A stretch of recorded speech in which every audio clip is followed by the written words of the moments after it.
ছেলেকে নিয়ে নিখোঁজ চন্দননগরের রাশিয়ান বধূকে খুঁজে বার করার জন্য কেন্দ্রের স্বরাষ্ট্র মন্ত্রককে লুকআউট নোটিশ জারি করার নির্দেশ দিয়েছে সুপ্রিম কোর্ট। অভিযোগ উঠেছে চন্দননগরের ওই রাশিয়ান বধূ আদতে গুপ্তচর, বিষয়টি জানা ছিল না বলে জানান মেয়র রাম চক্রবর্তী।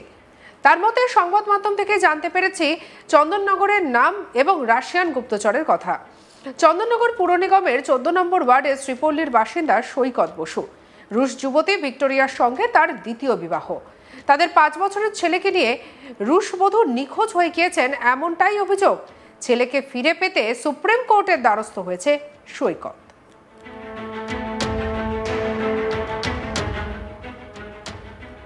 স্থানীয় সূত্রে জানা গিয়েছে, সৈকত বসু তথ্য প্রযুক্তি সেক্টরে কাজ করেন। অনেকদিন বিদেশে ছিলেন। রাশিয়ান যুবতীকে বিয়ে করার পর চন্দননগরের বাড়িতে কিছুদিন ছিলেন।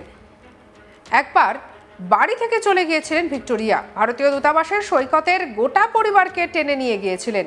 সৈকত অভিযোগ করেছেন তার স্ত্রী রুশ গুপ্তচর বৃত্তি করতেন। যদিও চন্দননগরের বাসিন্দা, তার প্রতিবেশীরা এই বিষয়ে কিছুই বলতে পারেননি। চন্দননগরের ওই ওয়ার্ডের কাউন্সিলর রঞ্জিত কুন্ডু এবং মেয়র রাম চক্রবর্তী বলেন তারা সেইভাবে চিনতেন না। কি বলেছেন রাম চক্রবর্তী, শুনবো। এই বিষয়ে আমি খোঁজ খবর নিয়ে যতটা জানতে পেরেছি, আমি সংবাদ মাধ্যমেই জানতে পারলাম এই গুপ্তচর বৃত্তি এবং চন্দননগরের নাম। এছাড়া আমার অন্য কোনো তথ্য এই মুহূর্তে আমার কাছে কোনো জানা নেই, আমি অবগত নই। এই বিষয়টি নিয়ে আমি আর অন্য কিছু করতে চাইছি না। কোন ওয়ার্ডে বা আমি কি আর কিছু এর বিষয়ে কিছু আমার জানা নেই। এ বিষয় নিয়ে কি পুলিশকে আপনি জানান? নিশ্চয়ই পুলিশ প্রশাসনের এগুলো বিষয়গুলো দেখছি। পুলিশের প্রশাসনের সঙ্গে আমার কথাও হয়েছে এই বিষয়ে। এবং আপনাদের যারা শীর্ষস্থানীয় যারা আছে তারাও জানেন, ওরা অবগত আছে। যেহেতু চন্দননগরের নাম সোশ্যাল মিডিয়া এবং ইলেকট্রনিক মিডিয়া, প্রিন্ট মিডিয়া সমস্ত সব বেরিয়ে যাচ্ছে, তো রুশ এবং গুপ্তচর এবং চন্দননগরের নামটা অলরেডি এসে যাচ্ছে।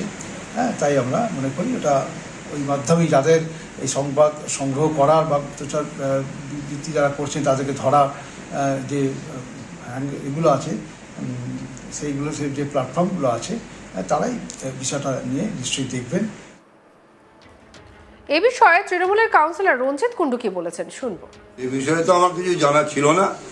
হঠাৎ একদিন দেখলাম টিভিতে দেখা যাচ্ছে যে এরকম চন্দননগরে এরকম রাশিয়ান এক মহিলা, সে নাকি গুপ্তচর, এরকম আর কি জানা যাচ্ছে। তার মধ্যে আমাকে এক সাংবাদিক ফোন করেছিলেন।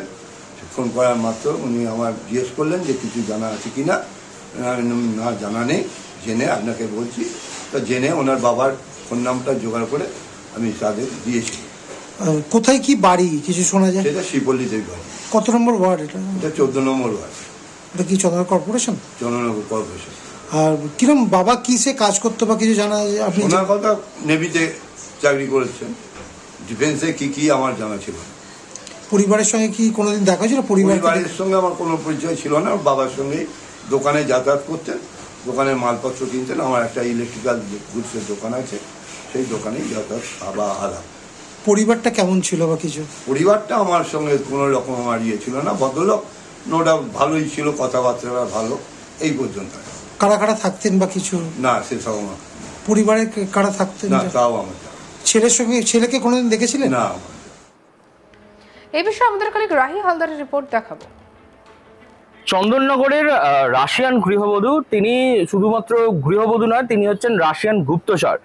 এমনই অভিযোগ তুলেছেন একেবারেই খোদ পরিবারের সদস্যরা। চন্দননগর 14 নম্বর ওয়ার্ডের বাসিন্দা সমীর বসু এবং তার ছেলে সৈকত বসু এবং সেই সৈকত বসুর স্ত্রী ভিক্টোরিয়া জিগেলিনা, তিনি হচ্ছেন যে চন্দননগরের, তারা বিবাহিত। এই সৈকত বসুর সঙ্গে বিবাহ বন্ধনে আবদ্ধ হন এবং তারপরে তিনি চন্দননগরে এসে থাকতে শুরু করেন। এবং বর্তমানে যেটা দেখা যাচ্ছে যে সেই গৃহবধূ, তিনি নাকি রাশিয়ান গুপ্তচর বৃত্তি করতে ভারতে এসেছিলেন এবং সেখানে সৈকত এবং ভিক্টোরিয়ার একটি পুত্র সন্তান হয় এবং সেই পুত্র সন্তানকে নিয়ে সে পাড়ি দিয়েছে আবারও রাশিয়া। এবং তারপরেই একেবারে সুপ্রিম কোর্টের দ্বারস্থ হয়েছিল গোটা পরিবার। সুপ্রিম কোর্টের তরফ থেকে জানানো হয়েছে যে স্বরাষ্ট্র মন্ত্রকের কাছে একটি লুকআউট নোটিশ জারি করা হয়েছে ওই রাশিয়ান যিনি গুপ্তচর বা চন্দননগরের যিনি রাশিয়ান গৃহবধূ ছিলেন তার বিরুদ্ধে। সেই লুকআউট নোটিশ জারি করা হয়েছে, কারণ যে পরিবারের যে অভিযোগ, তাদের যে পরিবারের যে 5 বছরের পুত্র সন্তান তাকে নিয়ে চলে গেছে ভিক্টোরিয়া, এবং তাকে ফেরত পেতে একবারে মরিয়া হয়ে পড়েছে চন্দননগরের এই বসু পরিবার। তবে বলে রাখা ভালো, ঠিক লকডাউনের আগে এই যে সৈকত বসু, যিনি চন্দননগরের বাসিন্দা, তিনি আদপে পেশায় একজন আইটি কর্মী, এবং তিনি বিদেশে থাকাকালীন অবস্থাতেই সমাজ মাধ্যমে এই ভিক্টোরিয়া জিগেলিনার সাথে তার পরিচয় হয়। তারপরে তারা একে অপরের প্রতি প্রেম, সেই থেকে তাদের বিয়ে, এবং বিয়ের পরেই তারা লকডাউনের সময় চন্দননগরে এসে থাকতে শুরু করেছিলেন। সেই সময় গর্ভবতী হয়ে পড়েন ভিক্টোরিয়া নিজের বাচ্চা প্রসব করার জন্য তিনি রাশিয়া যেতে চেয়েছিলেন, কিন্তু কোনোভাবেই ভারত যে সৈকত বসু রয়েছেন এবং তার পরিবারের লোকজন রয়েছে তারা কোনোভাবেই এতে সহমত পোষণ করেননি। সেই কারণে পুত্র সন্তানকে ভারতে জন্মগ্রহণ করতে হয়। তারা মনে করছে যে তাদের বাড়ির বউ তিনি রাশিয়ান গুপ্তচর, কারণ ভিক্টোরিয়ার যে বাবা তিনি রাশিয়ান যে গুপ্তচর সংস্থা, সেই গুপ্তচর সংস্থার একজন কর্মী ছিলেন। পরবর্তীতে তার মেয়েও কিন্তু বারবার যে সৈকত বসুর যিনি বাবা, তিনি একজন প্রাক্তন নৌসেনা কর্মী, তিনি বারবার তাদেরকে নিয়ে ভারতের যে সেনা দপ্তর, সেই সেনা দপ্তরে যেতে চেয়েছিলেন, কারণ তার উদ্দেশ্য এখন পরিবারের লোকজনরা বলছেন, কারণ তার উদ্দেশ্য এরকম হতে পারে যে ভারতীয় যে সামরিক শক্তি, সেই সামরিক শক্তি সম্পর্কে তাদের একটা সম্যক জ্ঞান ধারণা করা, এবং সেটাই গিয়ে সেটা গিয়ে রাশিয়ার যে তাদের যে সংস্থা আছে, গুপ্তচর সংস্থা, তাকে গিয়ে জানানো, এমনটা মনে করছেন কারণ পরিবারের লোকজনরা যখন বুঝতে পারেন গোটা ঘটনা, এবং তারা যখন জানতে পারেন যে তাদের বাড়ির বউ সে একজন গুপ্তচর এবং রাশিয়ান গুপ্তচর, তারপরেই তারা কোনো মতেই তার কথা সহমত পোষণ করেননি। তারপর থেকেই ঝামেলা বাড়তে শুরু হয়। কিছু বছর আগে ভিক্টোরিয়ার মা তিনি চন্দননগরে এসেছিলেন, এবং এসে তারা তাদের ছেলেকে এবং বউকে রাশিয়া নিয়ে যাওয়ার জন্য এখানের প্রশাসনের দ্বারস্থ হয়েছিলেন, কিন্তু তাদের কোনো লাভ হয়নি বলে একেবারে অসাধু পথ অবলম্বন করে বাচ্চাকে নিয়ে ভিক্টোরিয়া জিগেলিনা যে রাশিয়ান গুপ্তচর, সে একেবারে পালিয়ে গেছে, এবং যাওয়ার আগে তাকে শেষবার যে রাশিয়ার যে দূতাবাস যে দপ্তর, সেখানে যেতে দেখা গিয়েছিল, সঙ্গে তার বাচ্চা ছিল এবং ব্যাগ ছিল, এমনটা অভিযোগ করছেন পরিবারের লোকজনরা।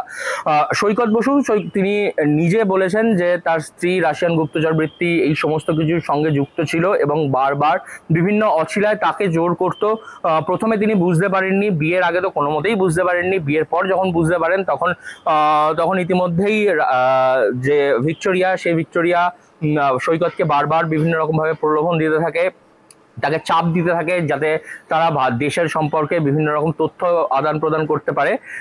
কিন্তু এখন বর্তমানে যে লুকআউট নোটিশ জারি করা হয়েছে এই ঘটনা থেকে রেহাই পাওয়ার জন্য সৈকত বসু এবং তার পরিবার তারা সুপ্রিম কোর্টের দ্বারস্থ হয়েছিলেন, এবং সুপ্রিম কোর্ট এখন লুকআউট নোটিশ জারি করেছে ভিক্টোরিয়ার বিরুদ্ধে।